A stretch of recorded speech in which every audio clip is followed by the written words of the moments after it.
I'm Reed Collins. Hare Krishna, Hare Krishna, Krishna Krishna, Hare Hare. A hypnotic rhythmic chant of 16 words has replaced LSD and other drugs for some in New York's East Village. On 2nd Avenue and 1st Street is a storefront in which a Swami has set up shop. There, his American disciples are learning about Krishna consciousness.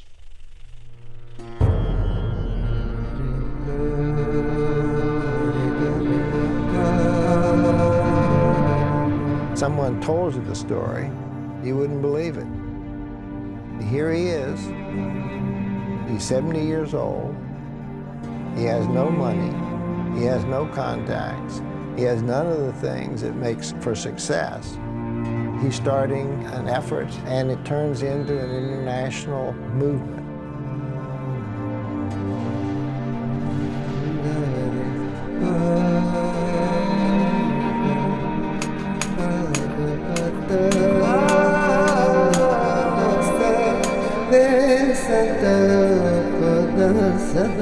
I want to bring one revolution against materialistic civilization. That is my ambition, so that the whole world may be happy.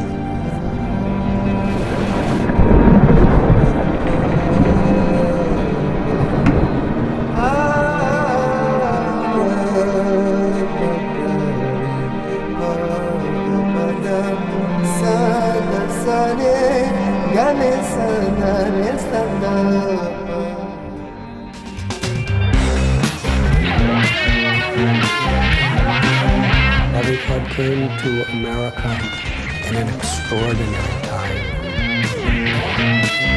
All we say to America is be true to what you said on paper. Everyone was questioning. Everyone was searching for a better way of life. So Prabhupada got here right at that historical moment in time. He walked right into the middle of it. Everyone is thinking, I'm American, I'm Indian, I'm European, I'm Australian, but I am not this body. I am spirit soul. Our mission is to see everyone become happy. We don't want to see that we exploit somebody else and I become happy. No. We want to see everyone happy, but they do not know how to become happy.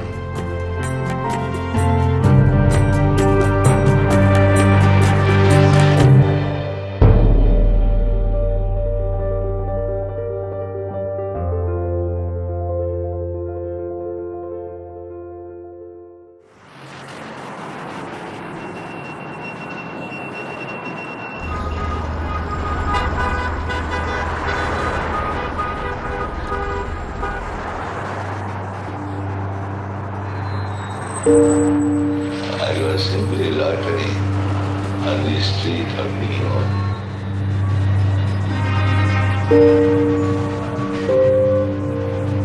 Seeing the people without any friend, without any means, practically just like a vagabond actually.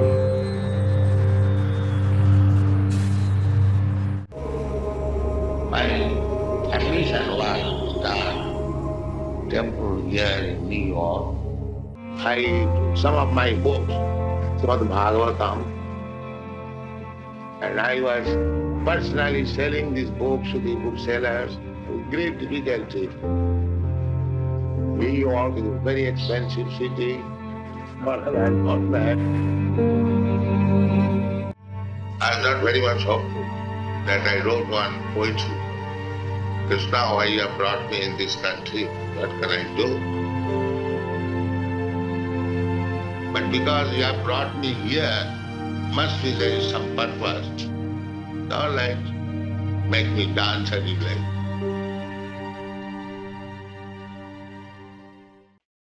Rather than being a hippie, I was more of a seeker, a spiritual seeker, because I didn't have long hair and I didn't really identify with the alternative and revolutionary movement.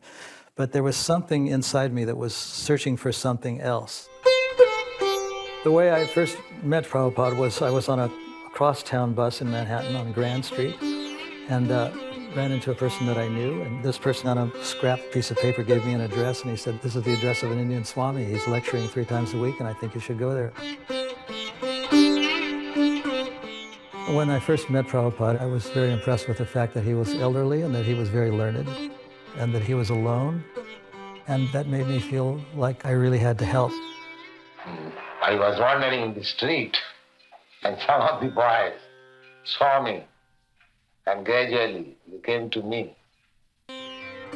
The marvelous thing about Prabhupada was that he was so, no other word but loving. He accepted them, he welcomed them into the temple. Plus he could cook like nobody's business. You know, the food was a slam dunk. They came for love feast. And every Sunday I was giving nice food stuff, at least to 100 men. And daily at least 15, 20. I was cooking myself. Yeah, I give them everything. They don't eat meat, they don't want wine, they don't want cigarettes, nothing. My mission is to preach the philosophy of chanting Hare Krishna. This transcendental vibration is equally appealing to everyone without any question of language, nationality, creed, or caste. Because it is coming forth from the depth of the soul.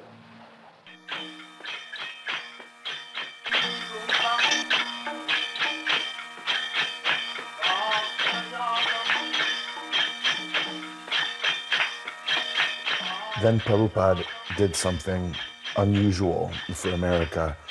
He decided it was time to take the chanting and the music and the dancing out onto the streets as Chaitanya had done 500 years earlier.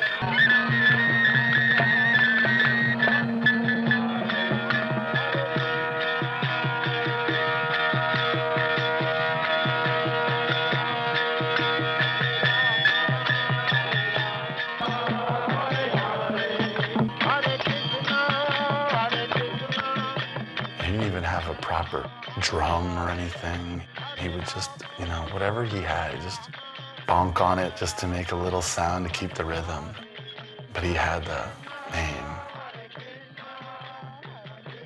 He chanted with so much faith that it just drew a universe of people to him. He understood what could happen if the chanting of Hare Krishna made its appearance on a world stage. If they take to these chanting, transcendental vibration, mind will be clear and they will see their actual identity. The thing that's extraordinary about the 60s is that there were so many things being thrown into question. The world's a desperate place. We're destroying the planet. We're destroying one another. There has to be some other solution. As a young man, Srila Prabhupada was looking for that. He was a Gandhian. I was a student of Gandhi. In 1920, I joined the non-cooperation movement.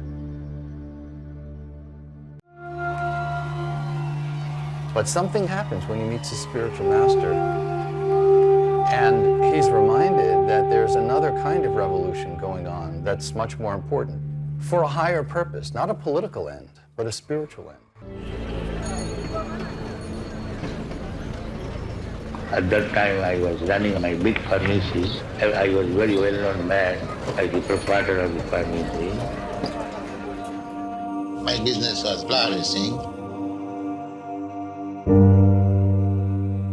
Then there's another more urgent request from his guru, this time in the form of a letter. Try to preach whatever you have learned from me to people in English. That will do good to you and to the people to whom he shall preach. That is my instinct.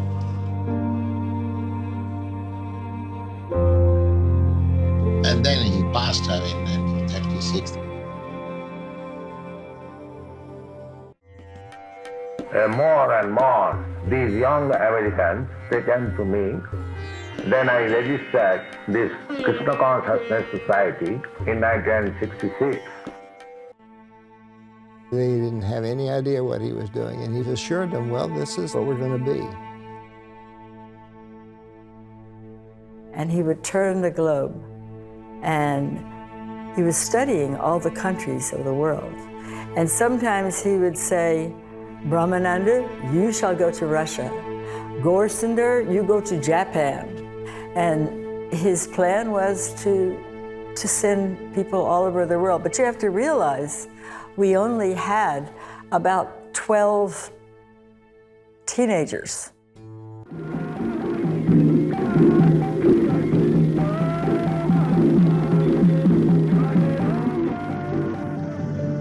He embodied spirituality, and his disciples wanted it. They said, we want some of that. Whatever it is he's having, I want that. So this is the Guru.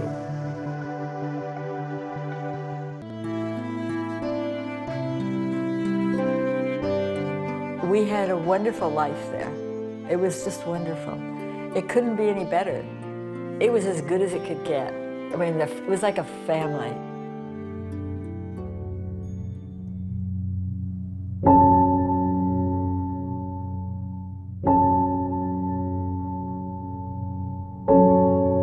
Then one day, he was trembling all over. Swamiji had a heart attack. He was, from all appearances, leaving this world.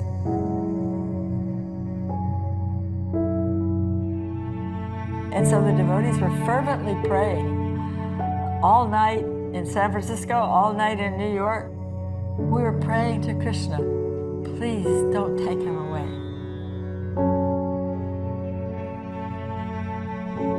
He's just come here. Please, we need more time.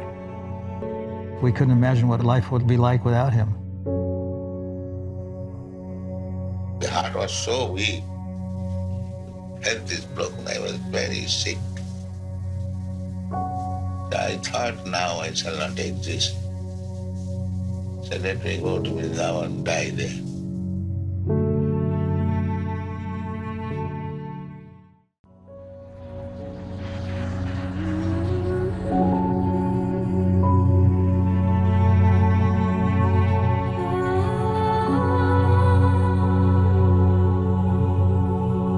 We were lost.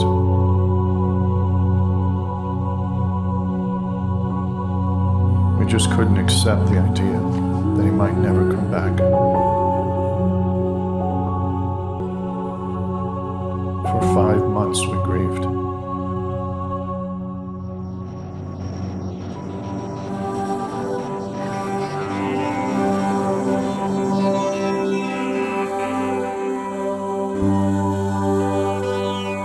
Then we received word that Prabhupada was better.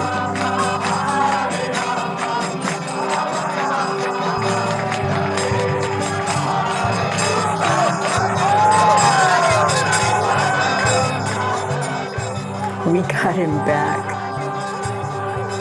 Now we had to step it up. We had to learn as much from him as we could.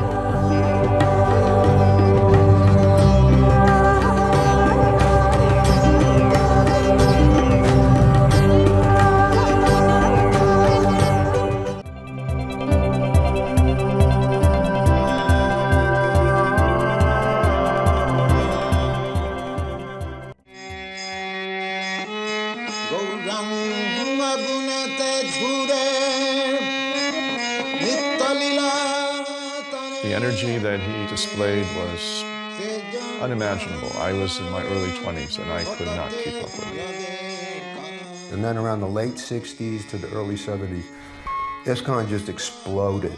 People were joining left and right.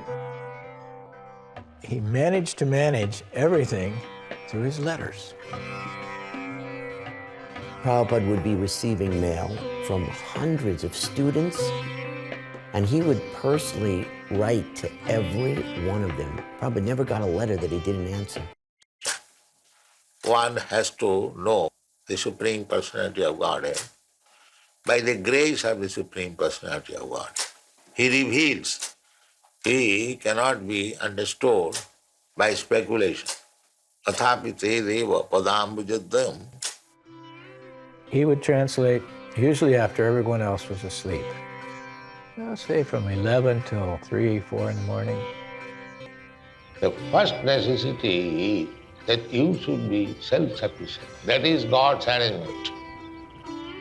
Prabhupada advocated living in harmony with nature and having self-sustaining farms, and to also take advantage of all of the gifts that God has given us and not try to artificially change them, but take them as they come and as a gift from nature.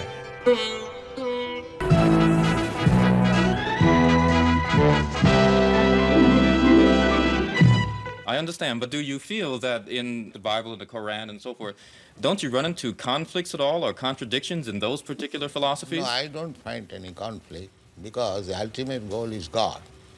So you have to understand God and try to love Him. So you can go through any religious process. If the goal is attained, that you understand what is God and you try to love Him, then your life is perfect. He was fearless and he was bold. For years, he kept saying, I want to go to communist countries. Everyone said, no, that's not possible. You just can't go there. We had just passed through the missile crisis in Cuba. To give a visa to Americans to travel to Russia in 1971 was just unheard of. I don't know how it happened.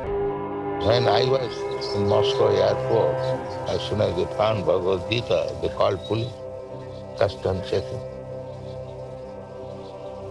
The policeman was kind enough. He said, not serious offense. Don't send him in the concentration camp. As we would pass churches, he would see that there were armed guards in front of the churches. Nobody was going in and out. Prabhupada said after that the ordinary citizens of Russia are spiritual, but because of their leaders, they have no access to God anymore.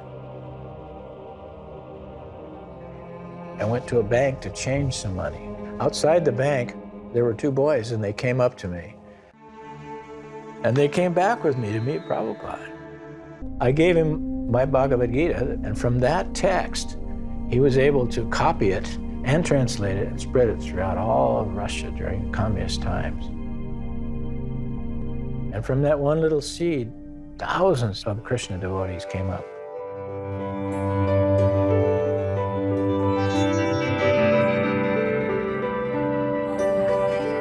We all got a letter in late September with a list of 20 names. I want these people to come and join me in India. I just looked on the list, my name was on it, I was over the moon. India at last. And he brought back Westerners wearing saffron, shaved heads, seekers, sacred clay, and women in saris. I mean, this was an incredible sight. Americans, Europeans, boys and girls. And it just took India by storm. India had never seen anything like this, these sadhus from the West. Prabhupada brought his followers back to India because he wanted to revive and tell the people of India that the greatest treasure is the heritage of your own country. But you've forgotten it. You've neglected it. I've brought these people back to remind you of what you have forgotten.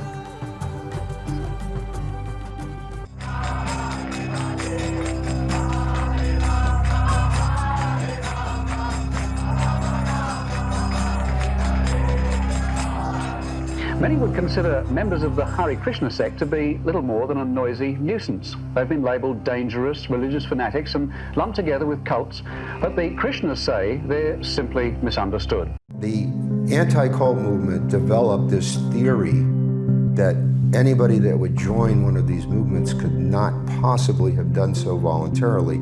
It had to be the victim of mind control. that they were brainwashed. Of course, Prabhupada admitted many times, yes, we are brainwashing. The brain is very dirty and we are cleaning it. This was a case, People versus Murphy. Criminal charges brought against two devotees in the Supreme Court of New York City. This was an attack on everything that we stand for. Prabhupada said, our defense statement is the whole Srimad Bhagavatam, the Bhagavad Gita, the nectar of devotion, the nectar of instruction. He said, you present all of our books. He said, let the case go on for years. But the more he got attacked, the more energized he became. He was a fighter. Prabhupada loved a good fight. In the end, Justice Leahy of the New York Supreme Court said, quote, they were reaping the benefits of a bona fide religion with roots in India that go back thousands of years.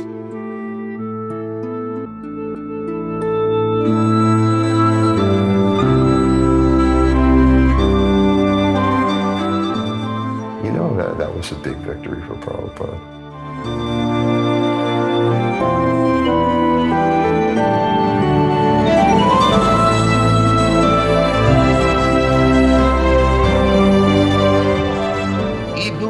Become Krishna conscious and chant and dance in ecstasy, emotional love of God. The whole world will follow you and it will be Vaikuntha. There will be no more trouble. Thank you very much.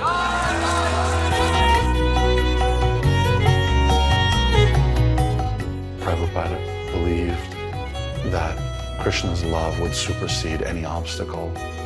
The idea that God's love is more powerful than anything else, and that it will come like a tsunami down the street. Hare Krishna, Hare Krishna, Krishna Hare Hare, Hare Rama, Hare Rama, Rama Hare Hare, Hare Krishna, Hare Krishna, Krishna Hare Hare, Hare Rama, Hare Rama, Rama Hare Hare,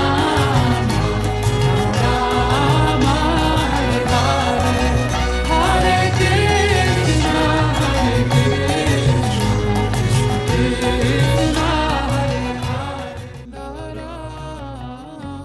He shared this particular love for his followers and they shared love with each other.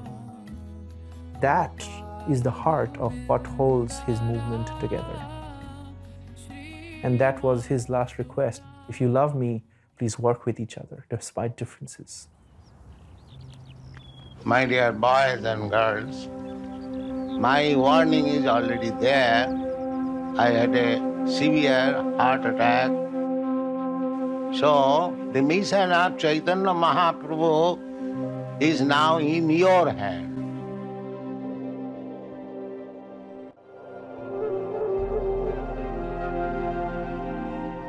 He was not at all disturbed in his consciousness by the breakdown of his body.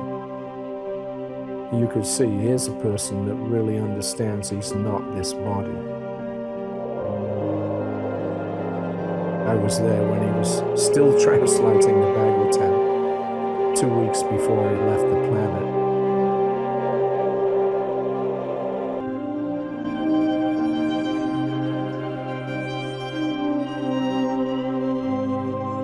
I came to your country single-handed with these pair of symbols. Now, you are so many chanting Hare Krishna. That is my success.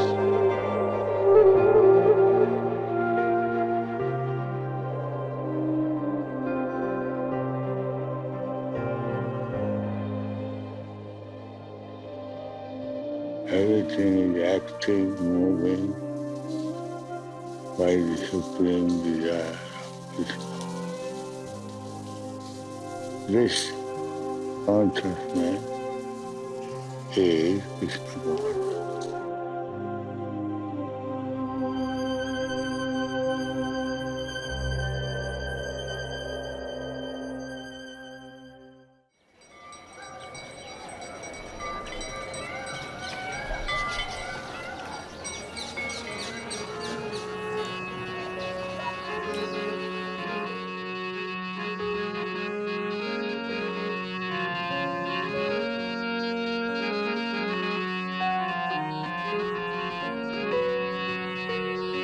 Hare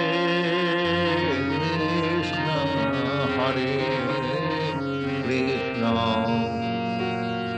Krishna Krishna, Hare Hare, Hare Rama, Hare Rama, Rama Rama, Hare Hare Krishna, Hare Krishna, Krishna Krishna, Hare Hare, Hare Rama, Hare Rama, Rama Rama, Hare Rama. One more time,